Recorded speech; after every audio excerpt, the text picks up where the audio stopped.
तो micro economics की बहुत दिनों के बाद ये क्लास आ रही है। जो माइक्रो इकोनॉमिक्स की प्लेलिस्ट है उसमें जब आप देखेंगे जाके तो अंतिम जो वीडियो है वो आपको कंज्यूमर सरप्लस पर मिलेगा, उपभोक्ता की जो बचत होती है। उसके आगे से हम शुरू करते हैं और ये 16वां चैप्टर है, तटस्थता वक्र विश्लेषण। आखिर ये इंडिफरेंस कर्व एनालिसिस होता क्या है, किन किन अर्थशास्त्रियों ने इस पर बहुत काम किया, ये सारी चीज़ें हम देखेंगे।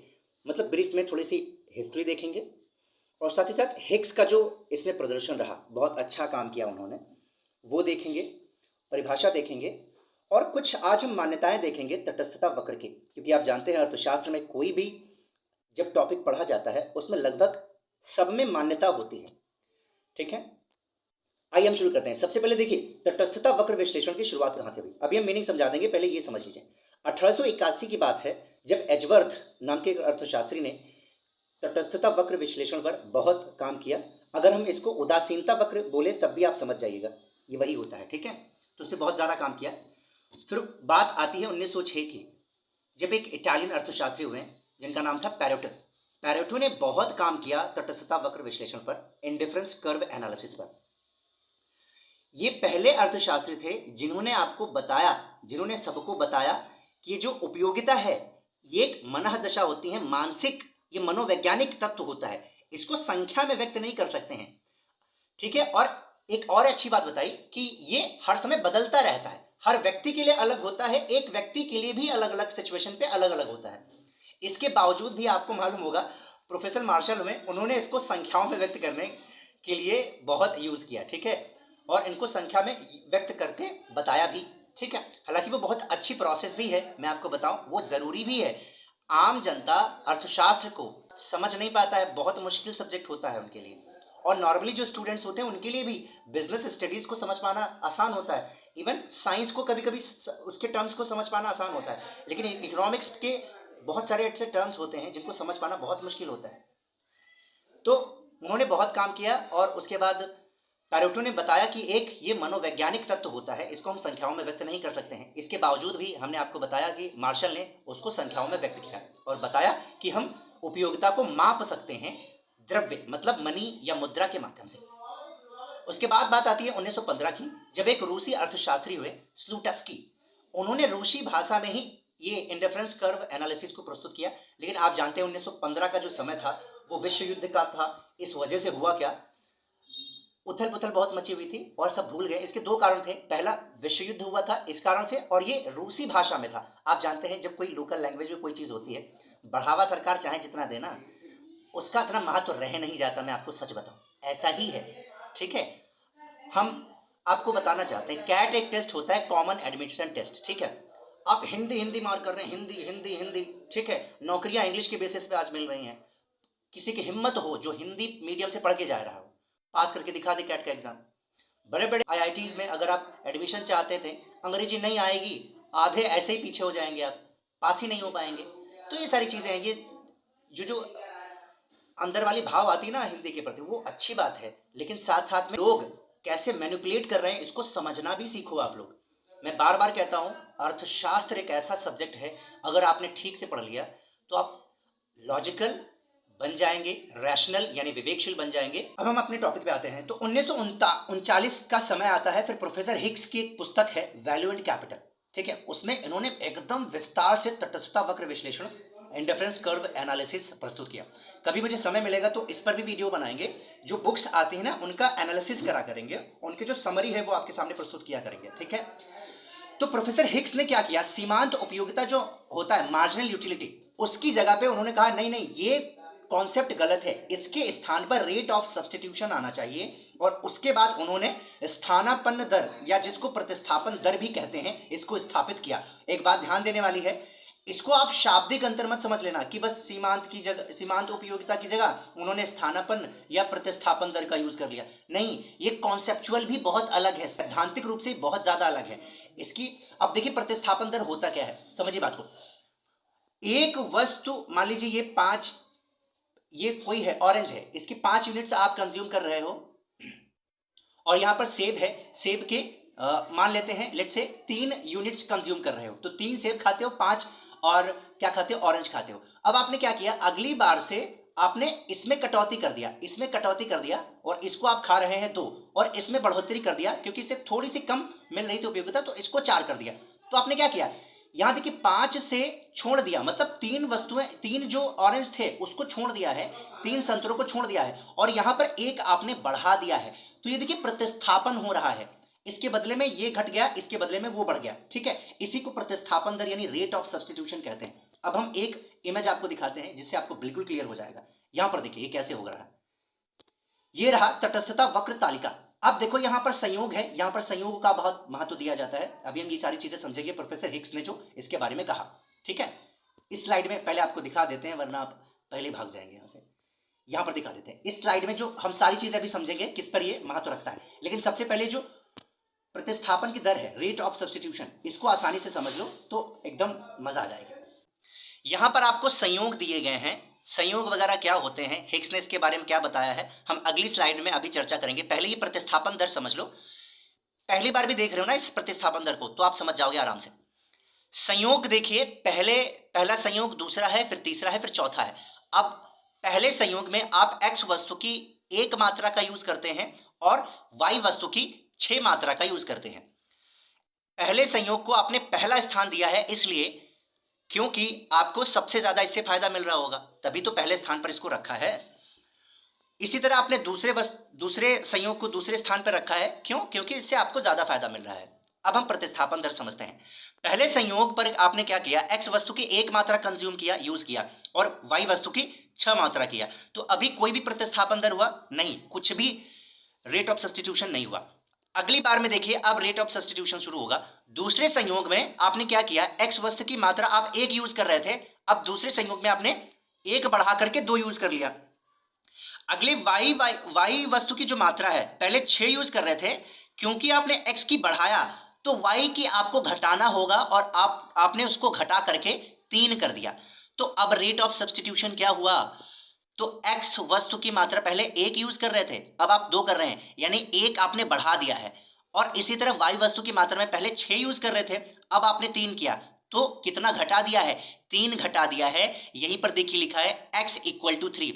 x किसकी वस्तु शो कर रहा है, ये x वस्तु की मात्रा, और y किसकी मात्रा शो कर रहा है, तो y वस्तु की मात्रा। अब आप कहेंगे यहाँ x क्यों लिखा है, 1x होना चाहिए, क्योंकि यहाँ पर 1 कम हुआ ना। जैसे यहाँ 6 से 3 आया तो 3x हुआ, ये तो समझ में आ गया, लेकिन यहाँ पर 1x क्यों नहीं लिखा है। तो भैया ये मैथमेटिक्स का रूल होता है कि अगर कहीं भी 1x लिखा है तो उसका मतलब x ही होता है, उसको 1x नहीं लिखा जाता है, ठीक है, ये रूल है। उसके पहले अगर यहाँ 2 होता तो 2x शो किया जाएगा, लेकिन 1x नहीं लिखा जाता है, इसलिए x के पहले आप ये मानकर चलेंगे 1 लगा हुआ है, ठीक है।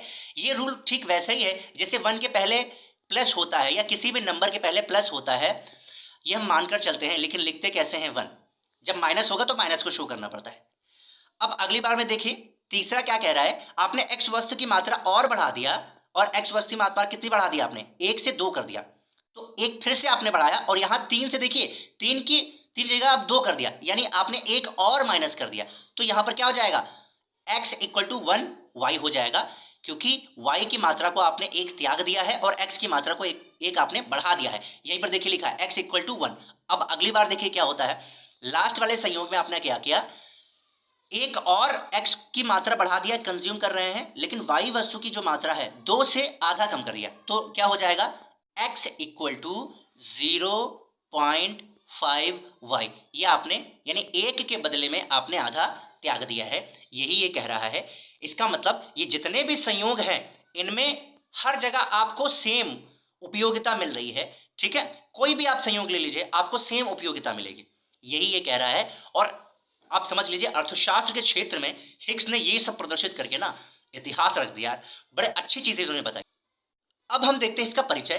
तो आपको मालूम हुआ उपयोगिता क्या होती है, किसी वस्तुओं जो पाई जाती हैं जिसको हम कंज्यूम करते हैं, ठीक है, उससे हमें उपयोगिता मिलती है। मार्शल ने कहा कि हम उपयोगिता को माप सकते हैं, इसीलिए उन्होंने कहा गणना दृष्टिकोण यानी कार्डिनल अप्रोच के माध्यम से हम उपयोगिता को माप सकते हैं कि भाई अगर 5 रुपए की आपने कोई भी चाय पिया, ठीक है, कोई भी चाय पिया, तो हम मानते हैं कि 5 रुपए के बराबर इसमें उपयोगिता है। तो आपने देखिए नंबर्स में इसको नाप दिया है। ये कार्डिनल, एक बार मैंने समझाया भी था, कार्डिनल का मतलब क्या होता है? कार्डिनल नंबर्स होते हैं 1 2 3 4 5। ऑर्डिनल नंबर्स क्या होते हैं? First, second, third, fourth.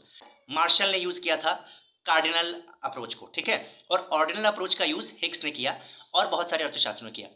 Professor martial ने जिन मान्यताओं के आधार पर उपयोगिता को मापने की विधि प्रस्तुत की है, उसकी त्रुटियों के परिणाम स्वरूप ही इंडिफरेंस कर्व एनालिसिस यानी तटस्थता वक्र विश्लेषण या उदासीन वक्र विश्लेषण प्रस्तुत किया, ठीक है। तटस्थता का मतलब उदासीन भी होता है, ध्यान रखिएगा।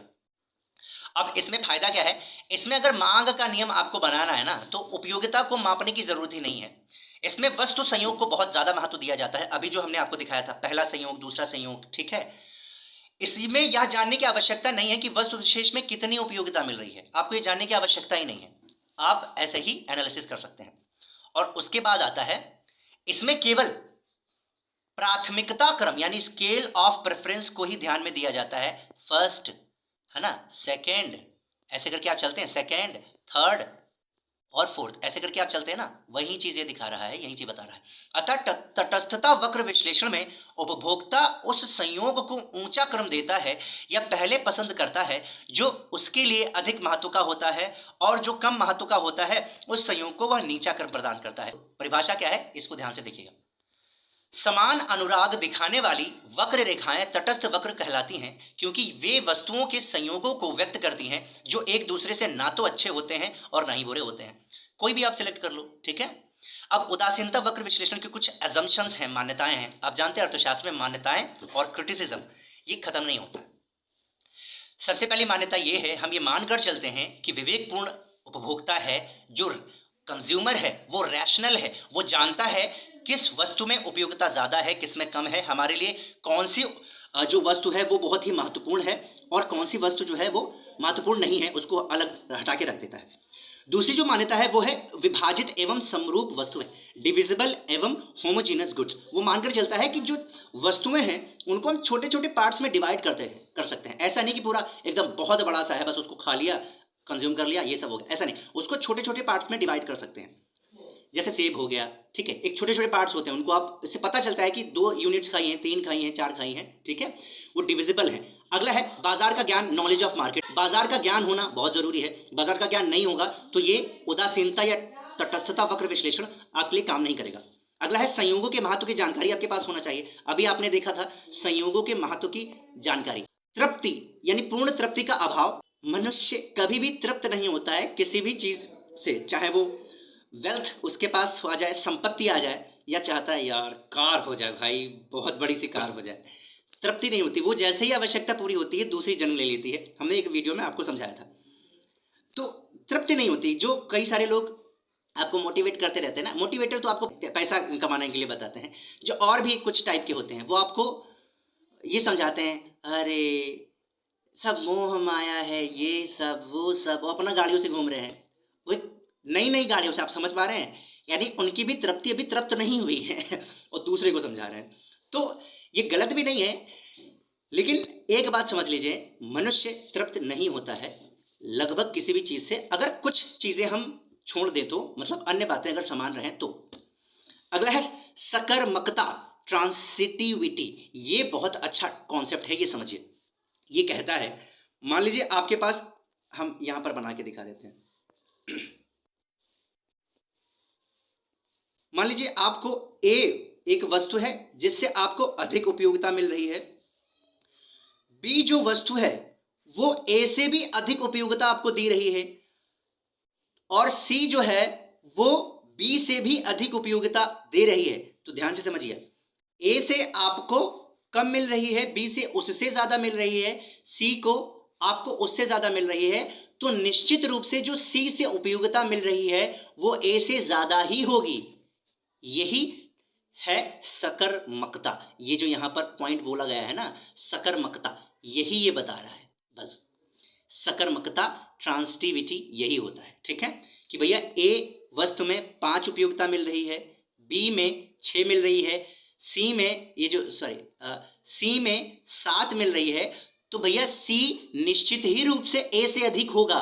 यही सकर्मकता, ट्रांसिटिविटी होता है। अब अगला देखिए, चुनाव में संगति यानी कंसिस्टेंसी इन सिलेक्शन। तो अभी आपने सकर्मकता का कॉन्सेप्ट समझा, कुछ मिलता जुलता उससे है, लेकिन थोड़ा सा अलग है। सकर्मकता में क्या होता है, अगर एक से आपको उपयोगिता दूसरे से कम मिल रही है, मतलब बी में ज्यादा मिल रही है और इससे भी ज्यादा सी में मिल रही है, तो अगर ए से अधिक उपयोगिता बी में मिल रही है आज, तो कल परसों आने वाले समय में भी ऐसा ही होगा।